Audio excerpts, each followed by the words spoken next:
Revision की 24वीं class में आप सभी का एक बार पुनः स्वागत है। तो चलिए देखते हैं आज के कुछ महत्वपूर्ण बिंदु। सबसे पहले हम लोग जानेंगे उत्तर प्रदेश की नक्षत्रशालाओं के बारे में।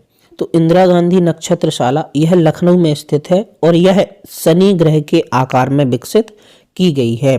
अगली देखेंगे वीर बहादुर सिंह नक्षत्रशाला, तो यह गोरखपुर में स्थित है। यह यूपी की सबसे बड़ी नक्षत्रशाला है। आगे देखेंगे जवाहर नक्षत्रशाला, यह प्रयागराज में स्थित है।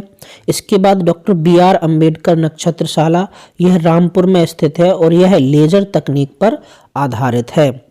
आगे देखेंगे उत्तर प्रदेश में चीनी उद्योग, तो भारत की पहली चीनी मिल देवरिया के प्रतापपुर में स्थापित की गई थी। उत्तर प्रदेश किसान गन्ना संस्थान, ये लखनऊ में स्थित है। उत्तर प्रदेश गन्ना शोध परिषद, यह शाहजहांपुर में स्थित है। उत्तर प्रदेश गन्ना समिति संघ लिमिटेड, इसकी स्थापना 1949 में लखनऊ में की गई थी। उत्तर प्रदेश गन्ना विकास विभाग की स्थापना 1935 में की गई थी। उत्तर प्रदेश गन्ना अनुसंधान केंद्र, यह शाहजहांपुर में स्थित है। आगे देखेंगे उत्तर प्रदेश गन्ना शोध एवं बीज संवर्धन केंद्र, तो यह भी शाहजहांपुर में स्थित है। आगे देखेंगे पर्यावरण से जुड़े महत्वपूर्ण दिवस। तो सबसे पहले है विश्व वन्यजीव दिवस, यह 3 मार्च को मनाया जाता है। अगला है विश्व वानिकी दिवस, यह 21 मार्च को मनाते हैं। विश्व जल दिवस, यह 22 मार्च को मनाते हैं। विश्व स्वास्थ्य दिवस, यह 7 अप्रैल को मनाते हैं। पृथ्वी दिवस, यह 22 अप्रैल को मनाते हैं। विश्व जैव विविधता दिवस, यह 22 मई को मनाया जाता है। तंबाकू मुक्ति दिवस, यह 31 मई को मनाते हैं। विश्व पर्यावरण दिवस, यह महत्वपूर्ण है, यह 5 जून को मनाया जाता है। आगे है विश्व जनसंख्या दिवस, यह 11 जुलाई को मनाते हैं। विश्व ओजोन दिवस, जो कि बहुत ज़्यादा महत्वपूर्ण है, 16 सितंबर को मनाया जाता है। अंतिम है राष्ट्रीय प्रदूषण रोकथाम दिवस, तो यह 2 दिसंबर को मनाया जाता है। आगे जानेंगे रॉबर्ट क्लाइव के बारे में। तो रॉबर्ट क्लाइव भारत का 2 बार गवर्नर जनरल बन के आया, एक बार 1757 से 1760 तक, दूसरी बार 1765 से 1767 तक।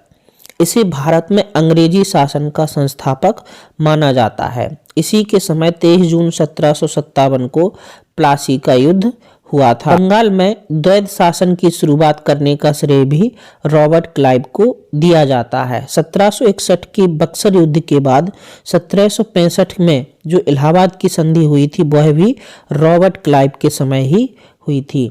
रॉबर्ट क्लाइव अंग्रेजों से बहुत ज़्यादा काम लेता था, इसलिए अंग्रेजों ने इसके खिलाफ श्वेत विद्रोह किया था। आगे देखेंगे जहांगीर के समय के चित्रकार, लेकिन उससे पहले जानते हैं मुगल काल में चित्रकला। तो मुगल काल में चित्रकला की शुरुआत अगर पूछी जाए तो मुगल काल में चित्रकला की शुरुआत हुमायूं के द्वारा की गई थी, जबकि चित्रकला के लिए एक अलग विभाग बनाने का श्रेय अकबर को दिया जाता है। जबकि जहांगीर का समय मुगल काल में चित्रकला का स्वर्णकाल माना जाता है। तो चलिए देखते हैं जहांगीर के समय के प्रमुख चित्रकार। तो जहांगीर के समय में प्रमुख चित्रकार अबुल हसन, उस्ताद मंसूर, मनोहर, फारूक बेग, विशनदास, आकारिजा, ये बहुत ज़्यादा महत्वपूर्ण है, मोहम्मद मुराद, मोहम्मद नासिर, दौलत और गोवर्धन प्रमुख थे। विशनदास एक ऐसे चित्रकार थे जो फारस के शाह के यहाँ चित्र बनाने के लिए गए थे। जहांगीर के सर्वोत्कृष्ट चित्रकारों में अबुल हसन तथा मंसूर शामिल थे। उस्ताद मंसूर के चित्र इन्होंने बंगाल का अनोखा पुष्प और साइबेरिया का बिरला सारस बनाया था।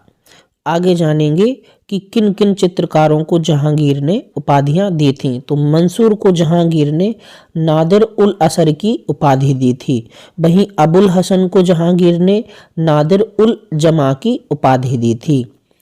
अबुल हसन एक ऐसे चित्रकार थे जिन्होंने तुझके जहांगीर के मुख्य पृष्ठ का चित्र बनाया था। आगे जानेंगे प्रथम गोलमेज सम्मेलन के बारे में। तो इसका आयोजन 12 नवंबर 1930 से जनवरी 1931 तक किया गया था सेंट जेम्स पैलेस लंदन में। इसमें 76 भारतीयों सहित 13 ब्रिटिशर्स ने भाग लिया था और इसमें कुल 89 सदस्य शामिल हुए थे। प्रथम गोलमेज सम्मेलन की अध्यक्षता रैमजे मैकडोनाल्ड द्वारा की गई थी, जो कि उस समय के ब्रिटिश के प्रधानमंत्री थे। उपाध्यक्ष सम्राट जॉर्ज पंचम बनाए गए थे। प्रथम गोलमेज सम्मेलन में पार्टियां थीं मुस्लिम लीग, हिंदू महासभा, दलित वर्ग, भारतीय उदारवादी दल, रजवाड़े, व्यापारी तथा इसमें कांग्रेस शामिल नहीं हुई थी। प्रथम गोलमेज सम्मेलन में कांग्रेस ने भाग नहीं लिया था और इसी वजह से प्रथम गोलमेज सम्मेलन आपका असफल रहा था। प्रथम गोलमेज सम्मेलन में शामिल होने वाले भारतीय पत्रकार CV चिंतामणि थे। इसके अलावा कुछ प्रसिद्ध व्यक्ति थे जैसे आगा खां, सफ़ी खां, जिन्ना, फजलुल हक, तेज बहादुर सप्रू, अंबेडकर तथा मुंजे, जो प्रथम गोलमेज सम्मेलन में शामिल हुए थे।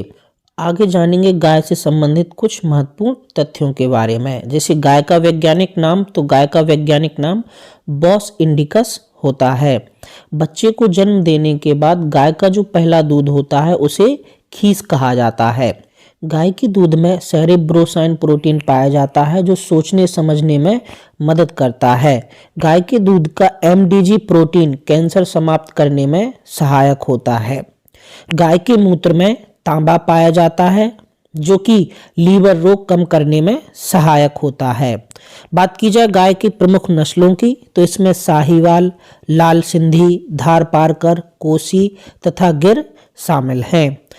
सबसे ज़्यादा दूध देने वाली गाय की नस्ल हॉलस्टाइन फ्रीजियन है जो कि 50 से 60 लीटर दूध देती है। इसके बाद गरनसी गाय 40 से 50 लीटर दूध देने का काम करती है। गाय की विलुप्त प्राय प्रजातियों में धारपारकर, लाल सिंधी तथा साहीवाल शामिल हैं।